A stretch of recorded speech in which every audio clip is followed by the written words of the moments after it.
From Perfect Game Field at Veterans Memorial Stadium in Cedar Rapids, Iowa, I'm Pat Coleman. This is Jim Dixon of D3Baseball.com, and we're here to wrap up Day 4 at the Division III World Series on a Monday afternoon. Yeah, you can tell it's still light out. It's so light out that we actually could not turn around and have the field in the background like we have had the previous 3 nights, but that was because we had just one game on Monday, and it resulted in Chapman coming back out of the losers bracket to win their bracket championship, and they will face Birmingham Southern coming up in the best of 3 Division III championship series. And Jim, you know, a situation in which Mass Boston started off at this tournament pretty well. They had a great second game to get into the 2-0 set, into the bracket championship game, but just could not put it together either time against Chapman.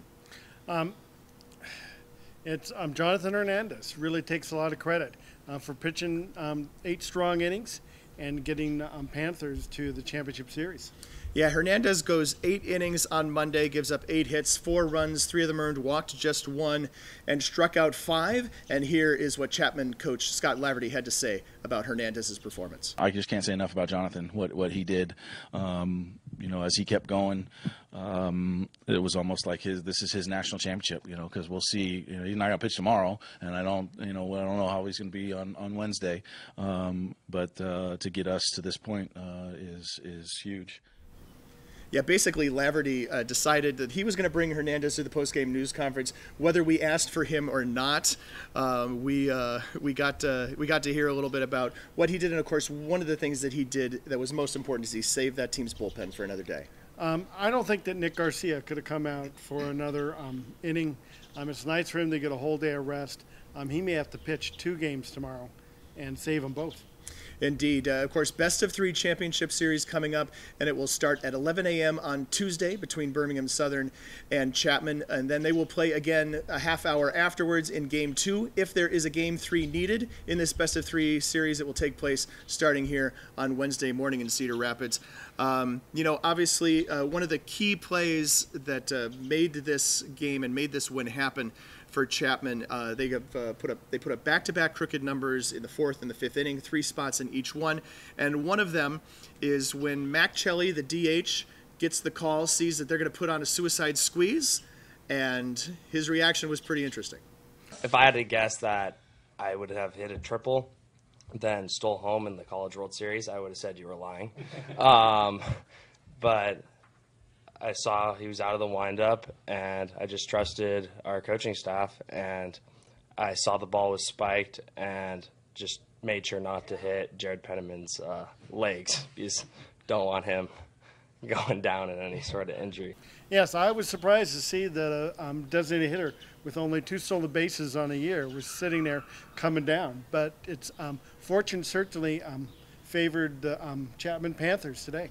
I don't know what it's like these days. I know that when I played, when you got the suicide squeeze call from your third base coach, you then had to acknowledge it by giving a sign of some sort so that the coach knew that you knew that was what happens, because it takes 2 people with some pretty coordinated effort in order to make that play happen and happen successfully.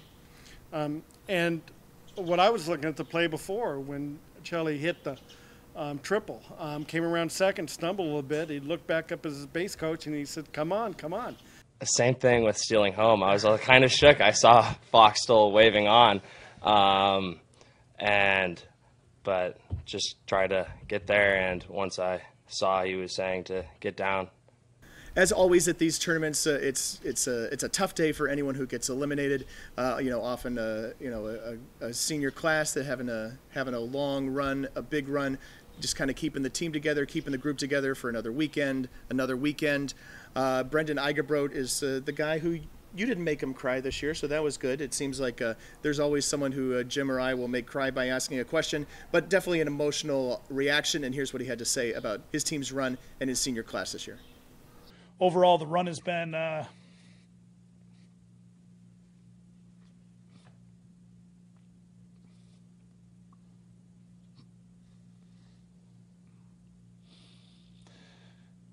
tremendous. These 9 seniors have been so much the team and the culture of the program. So that's why I'm getting emotional about it. the team will be back. I'm not worried about the national championship. It's just coaching these guys. I mean, this was such a fun group who's just put us on a different stratosphere, and the way that they've competed has been great. Jim, let's talk about Aaron Wong for a little bit. Wong with a big hit, obviously 2 RBIs on the day, but the Mass Boston people were really raving about his defense. And he's a Gold Glove second baseman, so you would expect him to be able to handle the ball. He had a chance on the plate to get the big hit, to get the game-winning hit. He also in the 8th inning, he had a spectacular drive. Snag of line drive, and easily doubled up the player sitting at second to end Mass Boston's last threat and last chance to make it to the championship series. All right, so we've got, as we said, Panthers on Panthers, Chapman against Birmingham Southern. Obviously, Birmingham Southern has had the advantage of not only having the day of rest today, but having gone through and played just 3 games, whereas Chapman has had to play more than 3 games to get to this point. So obviously that gives them a bit of an advantage, but also, despite all of those advantages, I just haven't seen a lot of weaknesses for Birmingham Southern so far. I have not. I think if Birmingham Southern wins 1 game tomorrow, even if they lose another one, they're probably going to be in the best shape for the next day. You look at the 2 pitching staffs. Birmingham Southern's pitching staff is going to be well rested. Chapman has Peck coming out with less than 60 pitches thrown in a short outing. Collins is going to follow him in the second game. He's only thrown 70, 80 pitches in the tournament, so he should be somewhat fresh. But I don't see where the pitcher in the 3rd game, if Chapman doesn't take both tomorrow, is going to come from. Right, yeah, I don't know. I agree. I don't know who would start Game 3. Peck started the game on Saturday, as Jim mentioned. Didn't throw a lot of pitches, so he'll be coming back on short rest, but not having thrown much. I don't know how deep you go into the rotation if you're bringing in Southern. Obviously, John Michael Shirley, who pitched on Friday, pitched really well. Could certainly come back on a decent amount of rest to pitch Game 1, or if they lose Game 1, maybe you save them to pitch Game 2 if you need someone to really stop things. There's a lot of things that you can do. It's unfortunate that this is a situation where we have 2 games on Tuesday and an if game on Wednesday. I think it would be a much better series if it were 1 game on Tuesday, Game 2 on Wednesday, and then the if game also on Wednesday if needed. I think Birmingham Southern still, you got Shirley, you got Cook in the starting rotation. They're 2 best pitchers. I'm still waiting to go. Chapman is going to go with their number 1 and number 3. So just by the numbers, it looks like the Birmingham Southern really has a little bit of an advantage.